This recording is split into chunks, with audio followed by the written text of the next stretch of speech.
Good afternoon. It is 2 o'clock on the West Coast of the United States. This is Patrick Scott talking about some cool things today. This is your YouTube Live. Trying to keep these up, and so grateful for all of you who tune in and who watch the recordings, trying to capture some of this stuff. It's a lot of fun. I really am enjoying this. Excuse my hoarse voice. I've been talking a lot this week. So today, we try to stay positive. And there's all sorts of literature about, focus on the positive and, oh God, in couples counseling, I talk about the 7 deadly habits of highly miserable people, complaining and whining and all that stuff. And you've heard me talk about, um, we try to be positive. We're in a world where we're bombarded by negativity. You've heard the statistics where we are predisposed to negativity. Many of us are perfectionists or recovering perfectionists, where we have core wounds of it's just never enough, we're never good enough, all that sort of thing. And so I do find it interesting as I study and as I look at Buddhist scripture, as I look at Huna, the study of Huna, the Hawaiian shamanistic tradition that I teach, that while there is an emphasis on positivity and there is an emphasis on looking toward the positive and moving toward the positive, to deny that there is negative would be unwise. To ignore or pretend or deny that there is evil in the world, we would say would be unwise. And so, the ancient Hawaiians um, knew that there was a light ball and a black ball. They did, and that many did practice with a black ball. And I think that while if you chunk up high enough, as Josh was famous for saying, well, it seems from the other side everything is good. Hitler thought he was right. Everybody thinks they're right. Every culture thinks they're right. Um, and even now, today, and I'm coming to this video on the heels of our group supervision and our student supervision, where we sit down as a graduate student group. These are doctoral students, master's students, clinicians who are trying to be therapists. And then the next hour have a meeting with our licensed people and our interns, and we go over cases. And these are people who are having challenges. And so, we go over cases, we give each other ideas, and largely our goal is to ease suffering. If you get right down to it, being a therapist and helping others is to ease suffering, to help people lead lives of greater empowerment, greater joy, greater happiness. And as we know, being in bodies and living on this planet, that happiness can be elusive. And so on these talks, we've talked about material things, we've talked about spirituality, we've talked about a lot of things. Today, I want to take some notes from the Buddhist religion. Now, as you know, I've been practicing Buddhism August 5th. Next year, 2026, I will be officially a 50-year practicing Buddhist in the form of Buddhism that I practice with the SGI. And so I was a teenager. I joined in Europe when I was an exchange student and have been practicing a form of Buddhism for many, many years. And there are lots of forms of Buddhism. You've heard me talk about Zen Buddhism, Tibetan Buddhism, and so on. And some of you have even heard me chant in the fashion that my brand of Buddhism practices. And this is not to say that any Buddhism is better than another, just like, there's many kinds of Christianity. I'm not familiar. I think there is one type of Hinduism and one type of Muslim or Islam, but I don't know. I'm not an expert in those particular cultures. Today, we're going to take some learnings from some Buddhist scriptures that talks about, and I'm going to read it because some of this stuff I'm going to quote from this Buddhist scripture, and then we're going to talk about it. And these are the Buddha's 4 warning signs of people. And so the Buddha we're talking about, just so you know, to give you some background in Buddhism, the original Buddha, Shakyamuni Buddha, lived about 2600 years ago, BC, right? 26 years ago in India. And Buddhism was founded in India, in Bodh Gaya, and that is still there under the Bodhi tree as the legend has it. And he was a monk. Well, actually, he was royalty. He was born into a wealthy family and was lived in a palace or a compound of palace buildings where he didn't leave the palace. And so he, as a youth, was unable to see what the outside world really held for him. And he was protected, and he was the son of an aristocrat. And as the story went, he only knew luxury. He only knew great food and wonderful clean water and living this, lap of luxury. And so he really didn't understand what the realities of the outside world were. So, uh, as the story has it, and you can look it up, he, with one of his servants, told the servant to get him out of the palace, which was, of course, highly forbidden. Uh, and the reasons were, of course, it was dangerous out there in the world, and they lived in a city which would have lots of scary things. And so his father, the aristocrat, had said, "No, I don't want my kids out there, not safe." So I believe he was a teenager, maybe late teens or so, and early 20s, and he ventured out. And he noticed, and the only reason we know all this is because he wrote a lot and spoke a lot later, much like Jesus did. We captured the Bible from Jesus' teachings. Well, similarly, the Buddhist sutras that have come up through the millennia are because of the teachings that he propagated in that particular part of his life. And so he came up with what we call the Four Noble Truths. And what he noticed and what he saw for the first time was birth, in terms of childbirth, which he had seen because his wife, he was married. They got married very young then. So he knew that birth existed and that birth happened. There was sickness, and he apparently had not known sickness or seen a lot of sickness. There was old age that happened to all humans, and there was death. And so in his travels out there outside of the palace, he got to see these four characteristics of humans that he really wasn't so privy to that significantly. I would imagine that there was sickness, but he was protected and shielded and sheltered from a lot of the realities of the world.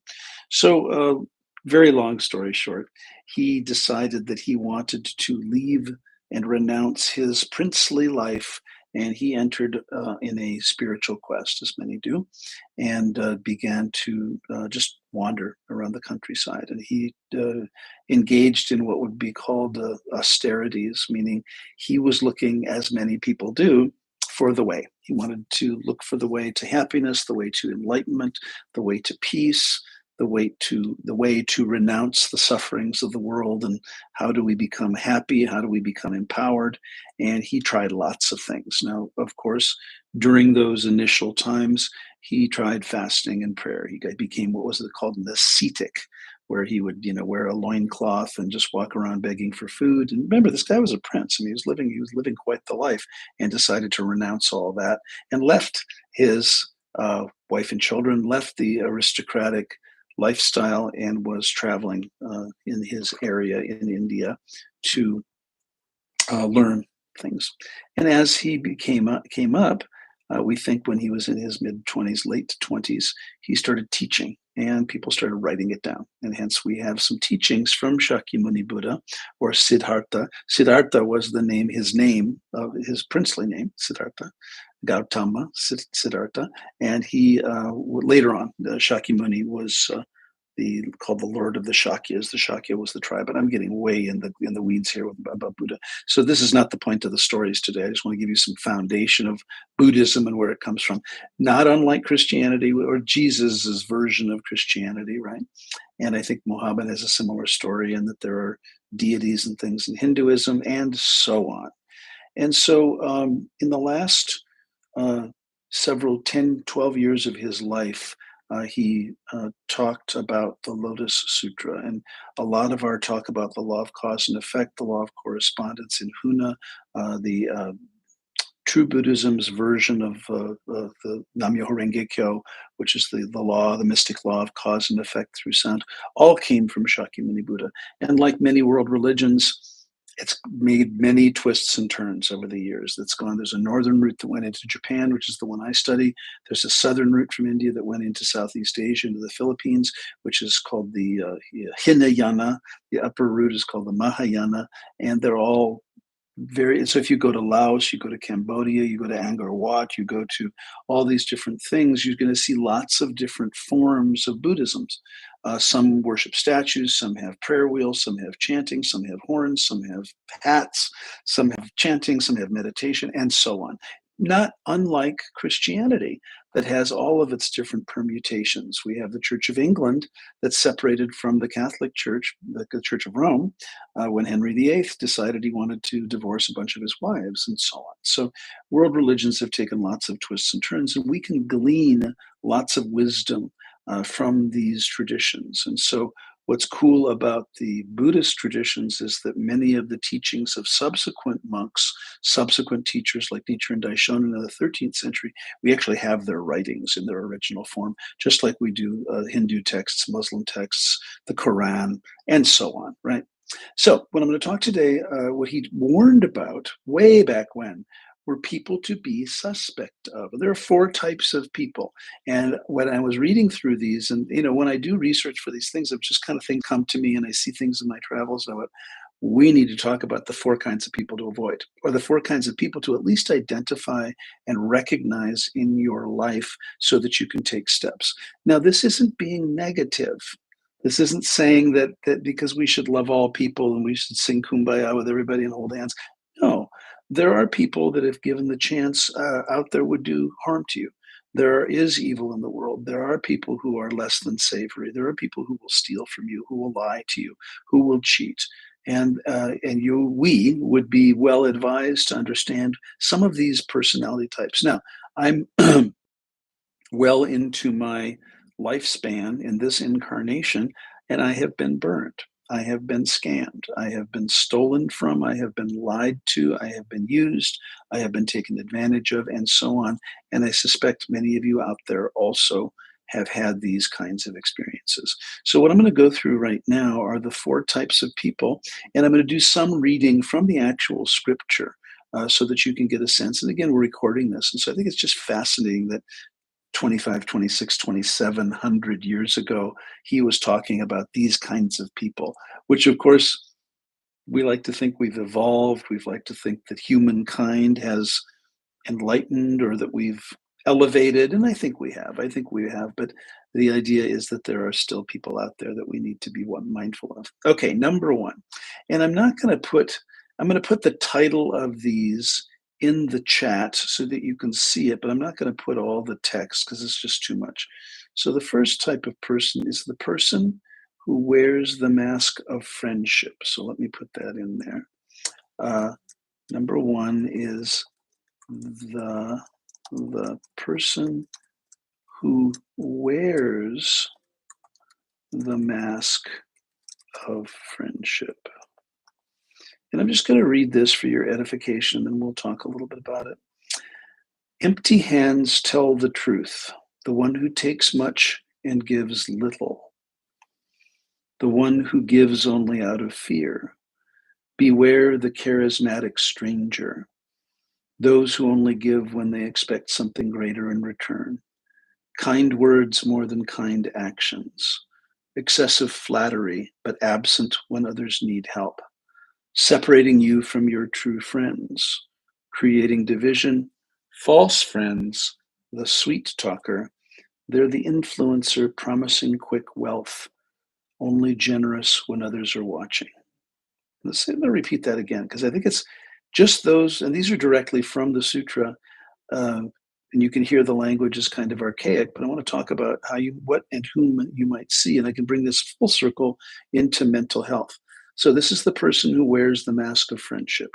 Friendship. Empty hands tell the truth. The one who takes much gives little. The one who gives only out of fear. Beware the charismatic stranger. Those who only give when they expect something greater in return. Kind words more than kind actions. Excessive flattery, but absent when others need help. Separating you from your true friends. Creating division. False friends. The sweet talker. They're the influencer promising quick wealth. Only generous when others are watching. So just let that settle in for a second. The person who wears the mask of friendship. Now, I got to tell you, I have had my experiences, and I have spoken freely about people just in my family who the only time I hear from them, we have one now. I'm not going to get too specific because I don't. People watch this. People in my family may be watching this, but we have a family, a member of my partner, Rick, who pretty much the only time we hear from them, I'm not even going to identify the gender, is when they need money, when they're in jail. Don't hear from them at all. There's no appreciation or gratitude at all. And I think that you can look back on the course of your lifespan and look at people now. We are bombarded with media, and I'm really not a paranoid person. I'm really not. And I am increasingly loath to trust pretty much anything. I don't I don't put myself in a position where I need people to tell me the truth. People ask me as a therapist, "Well, how do you handle your clients lying to you?" I said, "Well, they're gonna lie to me. It's totally fine. I'm not their daddy. I'm not, I'm not their boss. I'm not their supervisor. I'm their therapist. And so if they want to come in and fill me full of all sorts of stories about what happened, even if it didn't happen, it doesn't really cost me anything. Where I get concerned, um, there's some caveats here, and there are some wonderful cliches. If it sounds too good to be true, it probably is. And that has been a repeating theme in my life, whether it's a get rich quick scheme, an investment, a business idea, a partnership. Have I got a deal for you? Um, Anytime someone comes to you that wants something from you, now please hear me. I am not saying that there aren't off wonderful things that can happen. I'm not saying that there aren't great things that can be the um, greatest thing. And you must be mindful. And as my mother would say, trust but verify. And I've just found I have had at this point, and remember, I don't hire hundreds or thousands of people, I hire dozens of people. And I have had dozens of employees over the years steal from me. There's an old mafia thing in old Las Vegas that if your employee doesn't skim from you or doesn't steal from you, they're not worth it, or something like that, which I never understood. That employees are going to steal. So I remember when I worked at a restaurant in New York City, and there were just cameras. This was way back in the day, in the '90s or the '80s, actually, and there were security cameras. And this particular, I can tell you what the restaurant is: the Russian Tea Room in New York City. Lots of antiques, lots of samovars, old Russian brass samovars, and there were cameras everywhere. I mean, it was like a casino in that there were cameras everywhere because it was just known that people were going to steal things, and that's just the way it goes. And so beware of the friend who's called a fair weather friend. They only show up when they either need something or when you're doing really well. But when you need something, they're not so interested in helping you. They want to borrow money from you, but they're not interested in paying it back. They only call you or contact you. Now, there are those of us that have a history of being caregivers and helpers and codependents. And so part of my evolution was to find a romantic partner that didn't need anything from me, didn't need my money, didn't need me to therapize them, didn't need my advice, didn't need anything, just loved me for me. That took till I was 40, by the way. So for those of you caregivers out there who meet your needs by being needed and being helpful, or by being the wallet, or by being the advice giver or the support mechanism, pay attention. And there's some of that that's really wonderful. And if you work in a service industry, as many of us do, totally okay. Get paid for it. Understand that sometimes people, if given half the chance, will steal from you. They will lie to you. Um, there have been many employees over the years who have promised a lot of things and just simply not delivered. And that's okay. Totally okay. Nothing wrong with that. But I've learned that I need results. And the cool thing about medicine or psychotherapy, or kind of the business we're in, I'm in the business of teaching, and I've had some students who talked a good game. I'm thinking of one that I had last summer. Talked a good game. Oh, They were I'm not gonna use a gender because there's people from Heads Up that'll watch this. There are people from the different universities that I'm on the faculty of. They were a very smooth talker, but when I actually looked at their what they were producing, how many patients they were seeing, their actual records. The cool thing about medicine, and this goes for nursing or social work or doctoring of all shapes and sizes, you don't get to be a doctor by not demonstrating competency. You don't get to be a therapist by without passing a board exam. You can't bullshit your way to be a doctor. I'm sorry. Well, maybe somebody will say, "Well, yeah, I bought my dissertation or I bought my PhD." Okay, but that's really rare. You really have to show up. And I had a person who, for months, I kept saying, "Okay, well, I'm still waiting to see your charts. Still waiting, this and that and the other thing." And after about 3 or 4 months, just weren't doing it. They were saying they were, but I couldn't document or verify, "No, Amber, it wasn't you. It was somebody here at Heads Up in Las Vegas." And they just weren't doing it. And so we would have meeting after meeting. We would meet with the school because remember, I am a field instructor, meaning I'm in the community. I'm a community faculty member. The students, the residents, the interns, the practicum students, and so on come to our clinic to do their practicum work, their field placement. It's also called an academic internship. And I'm actually a pretty nice guy, and the standards are the standards. They're not even my standards. I don't lie awake at night and try to create all these regulations and rules. And so beware of the fair weather friend. Beware of the have I got a deal for you? Be mindful if you feel like you are more committed to the relationship than they appear to be. Be mindful if it seems like it's fairly one sided, that the only time that they see you or talk to you is when they need something, or when they need a friend, or they need support, or they need money, or they need to borrow something. And what you'll find, if this is the personality type that I'm talking about here and that the Buddhists are talking about, it will be a one sided, non reciprocal, non-mutual relationship. You will do all the giving, they will do all the taking, and it's just a match made in heaven for them and if for you if you're really super codependent. So be mindful of the person who wears the mask of friendship one more time. The empty hands tell the truth. The one who takes much and gives little. And I'm lucky to be involved with lots of different kinds of people over the years, all different ages, all different generations, um, it, and there are some social mores. Like in my culture, if you go to someone's house, you bring something. If you go to someone's dinner, you bring a bottle of wine, you bring some flowers. You don't show up empty-handed. Now, I understand in some cultures that's not like that. In my partner's culture, which is Italian, there cannot be enough food. You cannot ever make enough food, which to me, in my Minnesota Lutheran basement culture, is a little bit excessive at times, but that's the way his culture does it. So more is better.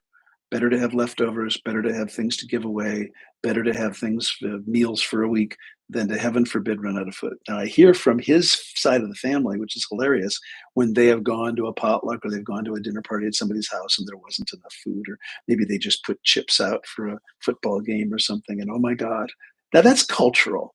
And that doesn't necessarily mean these people wear the mask of friendship, but understand that different cultures do it differently.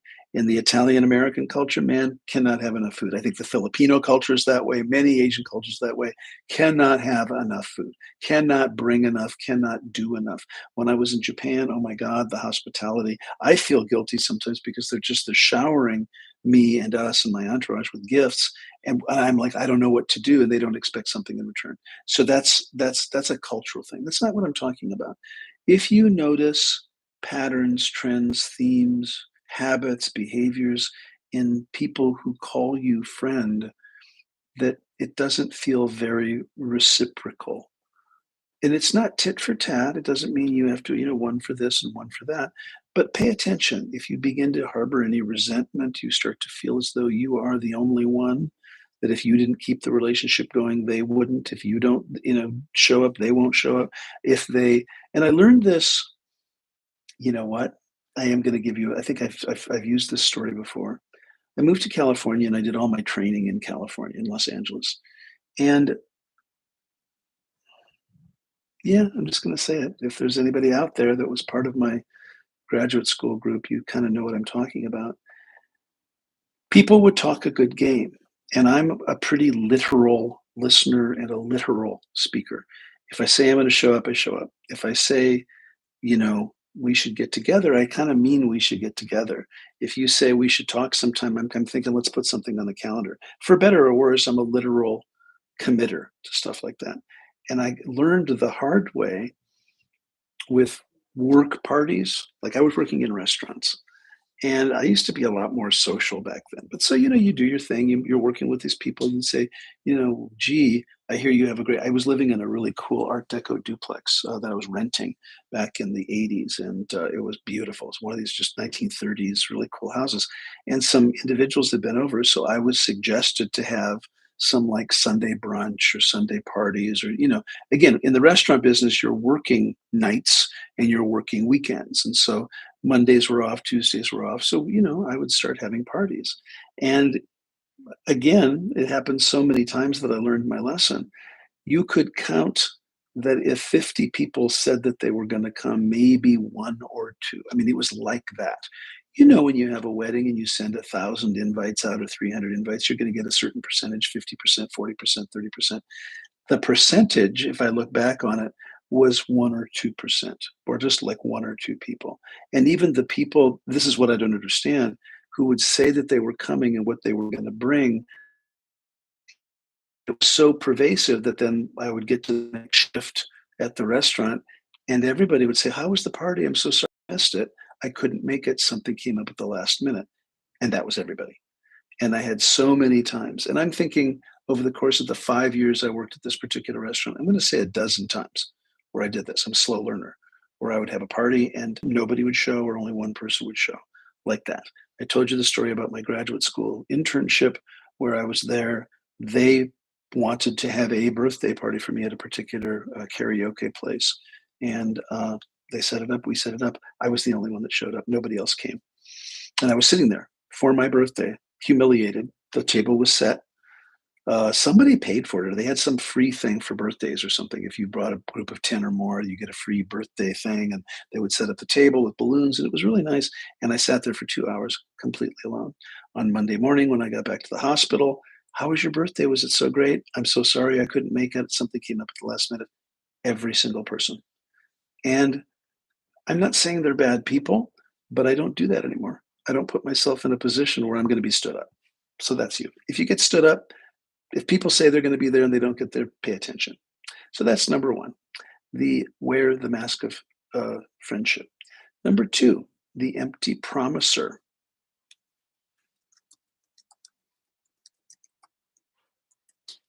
And I'm going to read this like I've read the others. This is directly from the Buddhist scripture. The empty promiser speaks grand words but lacks the substance of action. The loudest promises often have the quietest results. Faith like fire, talking more than acting, expectations but no real progress, lacking the essence of what was promised, words like honey but hands remain empty, passionate pledges with no results.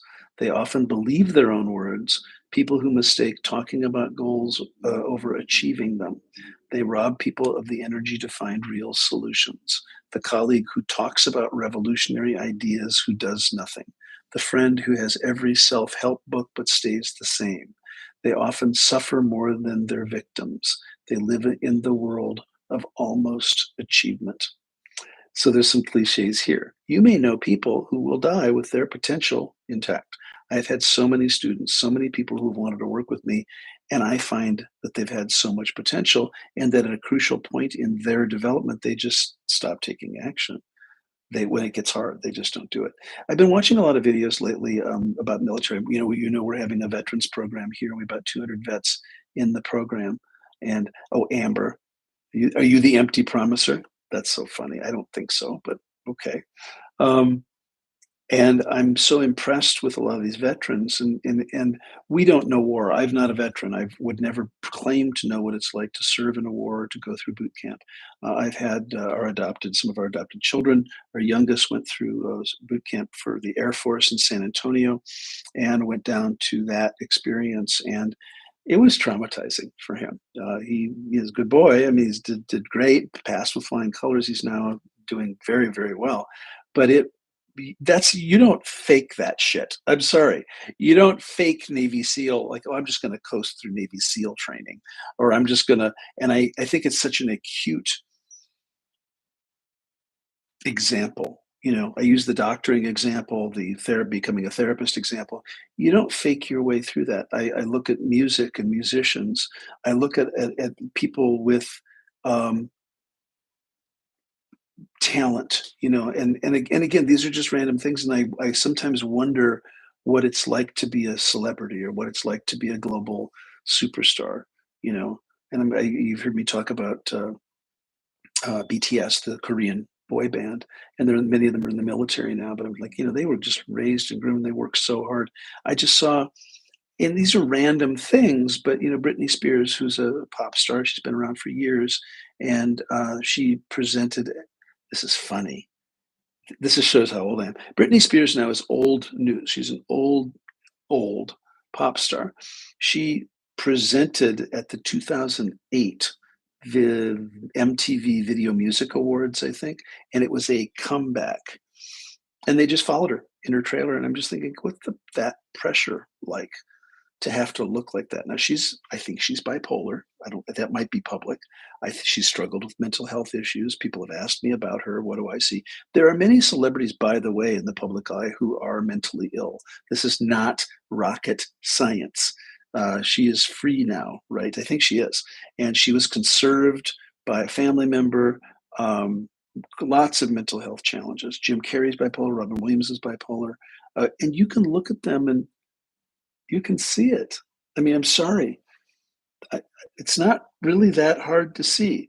Jim Carrey used his mental illness for his career, wild and crazy. Now, I don't think Steve Martin is, but Robin Williams was an alcoholic, committed suicide. I mean, and you can look at these people. And so, lest you look at those celebrities and think, oh, they've got it made, it's so easy for them, I wouldn't want to trade places with them. Now, the empty promiser, I have had many, many of those in my history that have worked for me.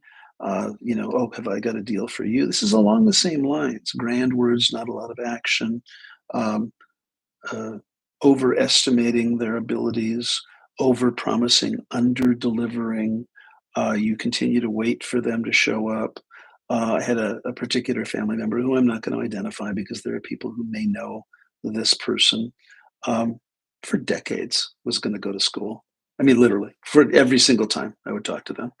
Yeah, I'm going to get into school. I'm going to get to the university, and and these are family things. I don't want to put it out there publicly, but never really did anything. And again, this isn't. Well, I guess it is judgment. Unfortunately, we only have to account for to ourselves at the end of the day, and to our creator, to whoever that is. And this idea that to speak grand words without a lot of things, you know, uh, you can do that all day long. And I'm just, I'm thinking about the people. Now, this is all of us are responsible for our own lives and our own abilities and our own delivery systems. And only you have to answer to you at the end of the day. We used to have people in the Buddhist practice, and that we would call that faith like fire. Well, let's get into cults, shall we? Okay, here we go. If someone joined the Buddhist practice, now the Buddhist practice in the SGI is pretty prescriptive. There's stuff you're supposed to, and whether you look, I don't care what religion you are. I mean, I look at Catholics. There's lots of rules. There's lots of things you got to do. There's things, clubs you join, and things you buy, and candles and incense and bells and gongs. Well, Buddhism's the same way. Each different sect of Buddhism has different versions on the same thing. But make no mistake, there are precepts. There are things to do. There's chanting to be done. There's meditation to be done. There's bells and incense and gongs and all sorts of things. And I remember introducing people to Buddhism, And we would talk about the difference between faith like fire and faith like flowing water. And I've been an older Buddhist for years now. I was always worried about the youth, the young person that would come into the practice. They would get their gohonzon, which is a mandala that you get when you join the Buddhist practice in our version. And we would do a ceremony. They would start to learn how to chant, and people spend lifetimes learning these chants. I mean, this is tongue twisters. Some of you have heard me chant the Lotus Sutra. It's not easy. It's something some people spend lifetimes trying to memorize it and all that sort of thing. So, and they would approach the Buddhist practice with faith like fire, and then within a few months they'd burn out. They would just flame out and they would disappear and you would never see them again. And part of their pattern may have been, as I look from the outside, that that's how they do life. They get super into something and then they flame out. And that can happen with relationships, super intense, the honeymoon period, but man, when the honeymoon's over, they're on to the next one. Career, on to the next one. Family, on to the next one. Religion, that kind of thing. And the reason why I brought the term cult up is that cults, I always just wonder how deep I can go with this stuff, look for people with faith like fire. They look for the empty promiser, the get rich quick scheme. You're going to get enlightened by next week. You join this cult, you join this, you pay your money, you tithe. And there are many examples of that, many examples of cults where they look for people who are just looking for the easy way, the fast track. And there's a whole careers and economies made out of this empty promiser who doesn't really want to dig in, wants the quick fix, wants it today.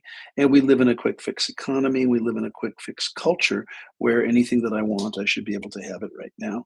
It's easy for me to say at this place in my life that anything worth having is worth working for. And these are all cliches, but it's really, really true. So beware of the empty promiser. Beware of faith like fire. Beware of the sweet talker, the smart talker. And I know some of you out there kind of can see that a mile away. It was interesting. Another family situation, and I'm not going to go too deep into it, but I don't know how to. One of our adopted children, our fostered children, was dating a guy. Obviously, it's a woman. Well, I guess not obviously, it's a woman. She was dating a young man, and one of our other family members met the young man. And some of you out there are extremely intuitive and you can spot bullshit a mile away. Well, what this other family member said to me was, I said, "Oh, you met so and so. What did you think?" "Yeah, he's really nice. Too nice. She better watch it. She better watch herself." And sure enough, like clockwork, within a few months, he was cheating on her. He was stealing from her. He was, and it just the whole thing fell apart. But luckily, she got away from him, and she's with a wonderful man now. But sweet talker, attractive, charismatic, very. And I've had many, many people come to me who they've met the person of their dreams, only to find out if I had one friend, a gay friend actually, who met. Somebody who just was knocked them off their feet. This was in California, and got together. They got married, in the way that we could then. And the new partner moved in. The person, my friend, was very well established, not wealthy, but a hardworking person who was a career person, liked nice things, bought a house, had a car, was doing fairly well, not a millionaire by any chance, but really, making progress in their career, making money. Well, within a few months, the new partner quit the job, gained 50 pounds, wanted disability, was drinking a lot or using drugs or stealing things and embezzling money and that kind of stuff.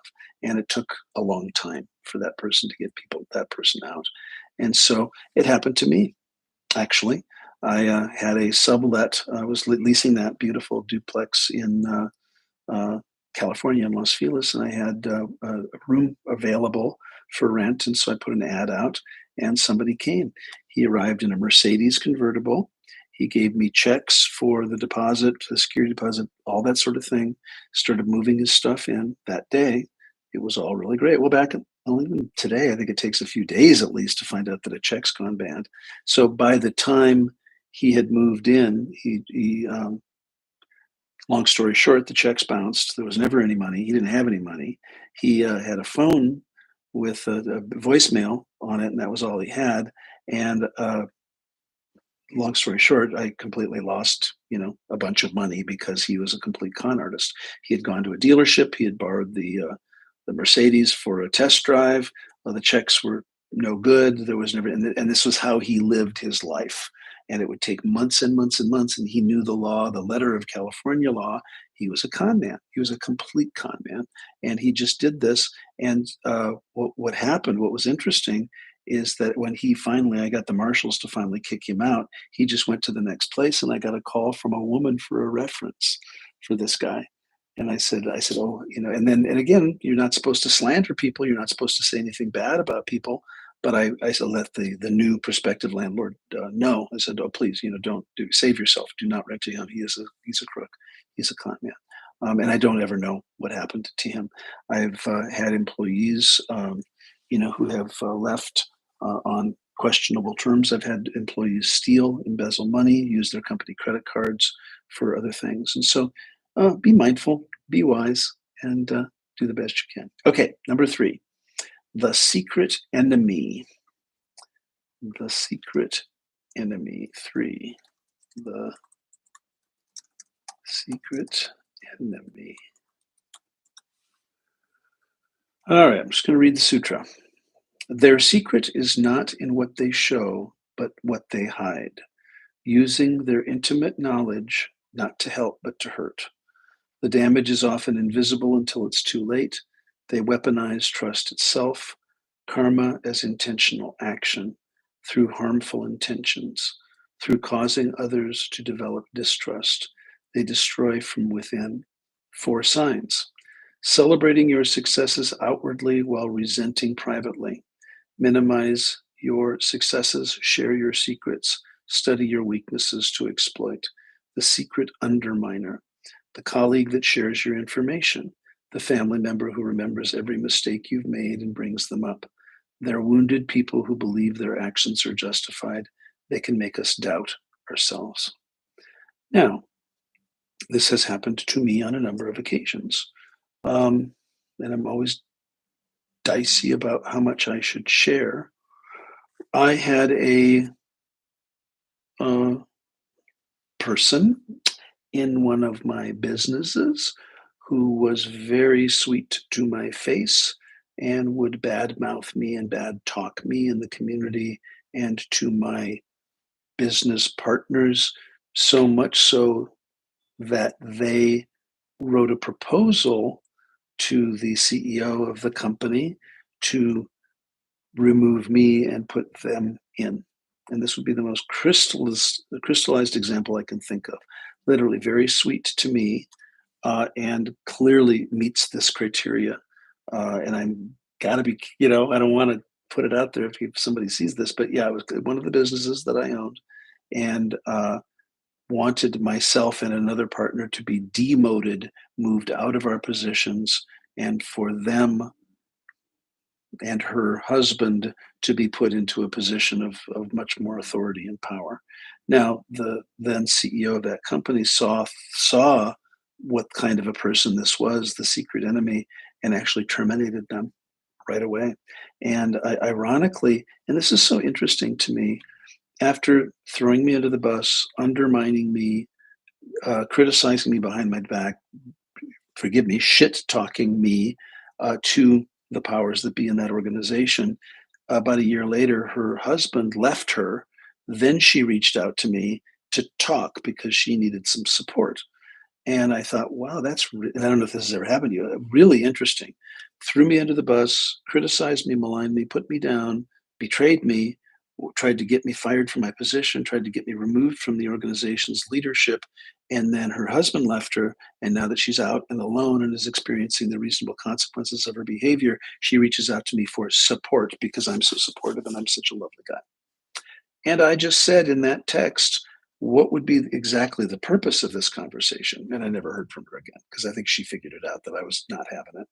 And it has happened There was another example of a former employee that went to uh, somebody behind my back, very sweet to me to my face, went behind my back, threw me under the bus in a very critical way. And so this happens. And I would rather it didn't happen, but we all need to be mindful of the secret enemy.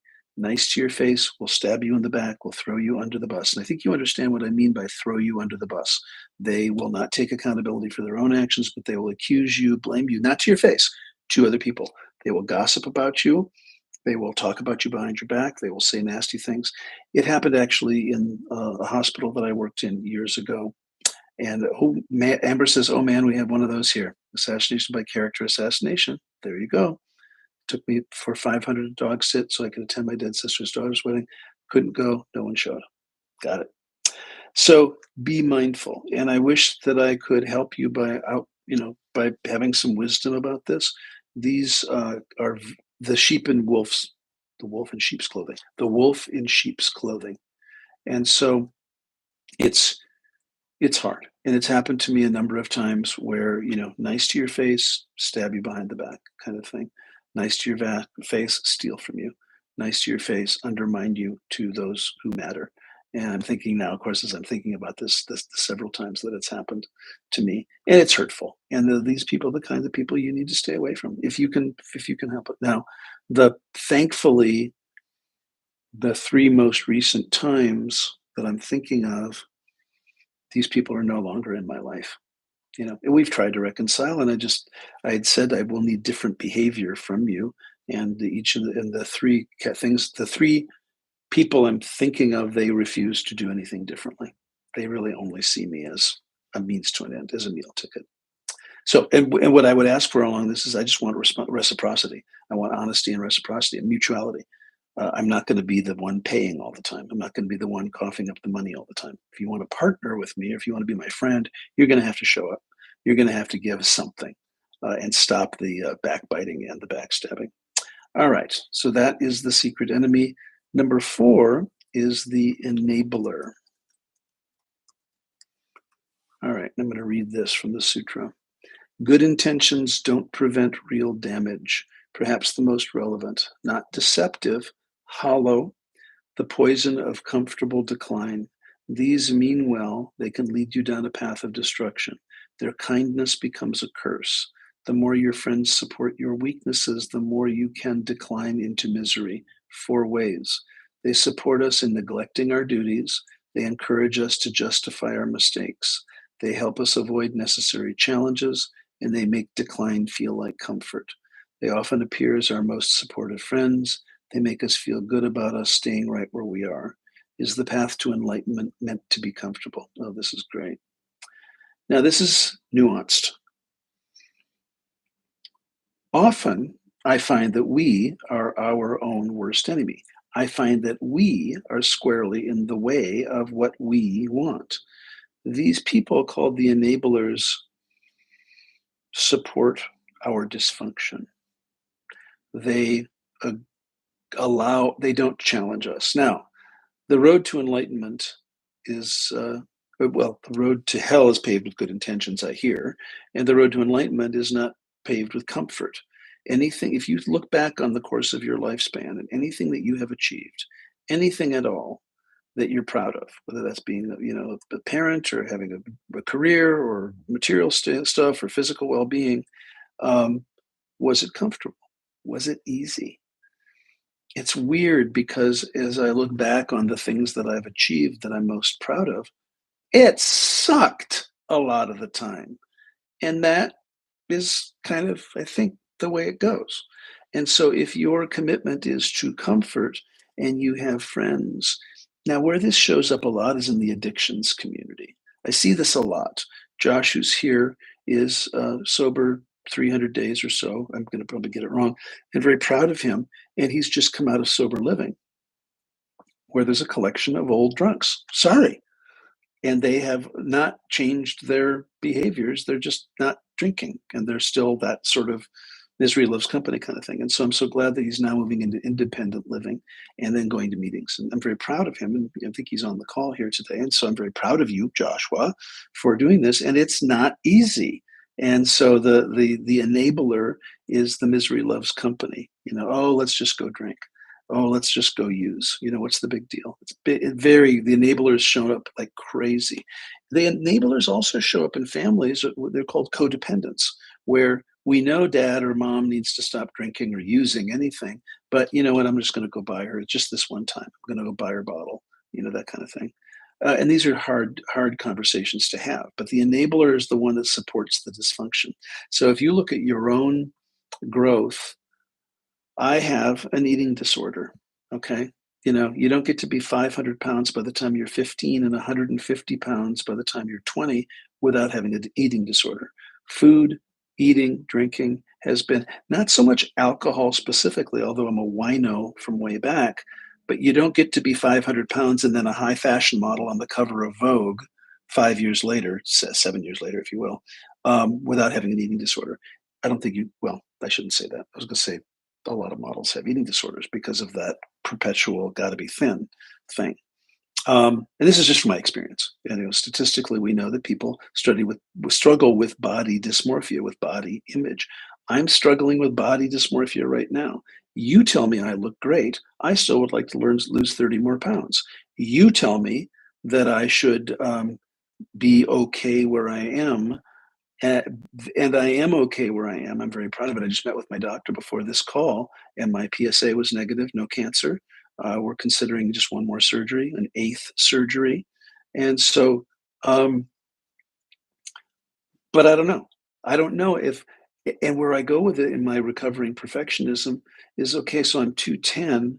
I'd really like to be 185, right? Not 150, not 160 where I was when I was modeling, but I'd like to be under 200 for the first time in decades.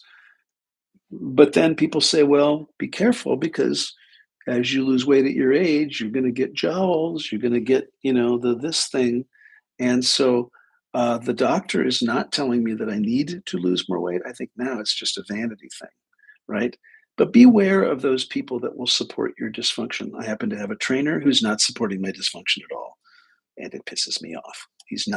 Doesn't give a shit about my old patterns, you know? And so Ever says you should lose 30 more kumu. It's your body telling you where it would be most close. Don't listen to the harmers. I love it. That's great. Thanks. I will tell you though, Amber, that so May 15th, today's May 2nd, May 15th, we'll celebrate many things. 2 years that I started this weight loss journey. For the last year plus, I really haven't lost any more weight. I went from 320 to 340 to 210, which is a lot of weight, 110, 120 pounds, in a year, maybe right around a year, and I haven't really lost any more weight. I've started working out more. I've started cardio. I'm really cleaning up my act that way. And maybe the scale isn't the measurement. I'm feeling good in my body, all that kind of thing. I'm going to continue. I'm not, giving up, and so I appreciate that support. And so the enablers mean well. And listen to this carefully. The enablers mean well. They love you and they want you to be comfortable. And they want to go there. Here's a glass of wine. There. Here's a Twinkie. There. Let's go do the bad things that you're trying to get away from. There. Don't study for your medical board exam. Come and party with me, and so on. And I've had them, and they're lovely. You love them because they want us to be. They want us to, um, you know, oh yeah, I was 320. Yes, I was actually 350 in the last couple of years. And so I had been trying to lose weight. And the only way I got and I told you I was on the weight loss shot. I am on the weight loss shot.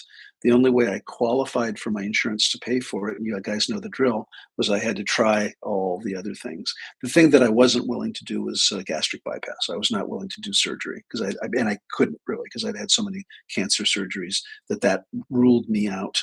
And so I was not a candidate for the lap band or the gastric bypass. But they tried. I was on Wellbutrin. I was on metformin. They tried me on Ally, which is this fat dissolving thing that's really disgusting. I had to try intermittent fasting. There was a bunch of things that I had to try before they would pay for the weight loss drug, and it's expensive. I get it. I get that they wanted to try lesser expensive means, but now I'm on some form of the GLP-1 agonist medications now for 2 years, coming up May 15th, and I'm very proud and happy with my results, and I appreciate the encourage. Trizepatide is exactly what I'm on. It's called Zepbound. So beware of the enabler. Beware of the one who will support your dysfunction. So, people, those are the Buddha's four warning signs of people: the person who wears the mask of friendship, the empty promiser, the secret enemy, and the enabler. So, that's my joke, or that's my joke. That's my story. It could be a joke, but that's a story. So I'm going to conclude today. I appreciate all of you so much. We have our concluding 2 days of level one this weekend. We have level two coming up in May 14th at Mount Charleston. We have STFU in Northern Idaho, June 28th. And then we're looking at the calendar.